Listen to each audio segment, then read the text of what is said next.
Peoples party ने वाज़ेह किया है कि हुकूमत से मुज़ाकरात के लिए कायम कमेटियां तहलील नहीं की गई हैं।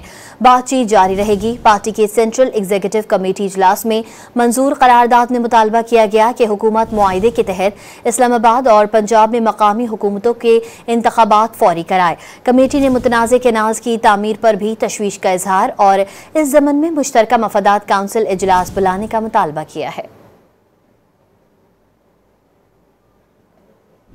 सेंट्रल एग्जीक्यूटिव कमेटी के इजलास की करारदाद में हुकूमत की ज़रूरी पॉलिसी पर तनकीद करते हुए तशवीश का इजहार किया। किसानों को किसी भी किस्म की इमदाद न मिलने पर भी तशवीश का इजहार किया गया। सेंट्रल एग्जीक्यूटिव कमेटी के इजलास की करारदाद में बलूचिस्तान में सैलाब से मुतासर अफराद की बहाली के लिए वफाकी हुकूमत की जानिब से फ़ंड की फिलफौर इजरा का मुतालबा किया। तो कमेटियाँ तश्कील दी गई थी, क्या वो तहलील कर दी गई हैं? जो मुज़ाकरात चल रहे थे, मुज़ाकरात चल रहे थे पंजाब के हवाले से, वो कमेटियाँ आज भी हैं, लेकिन सब कायम है, लेकिन गुफ्तगू जारी रहेगी।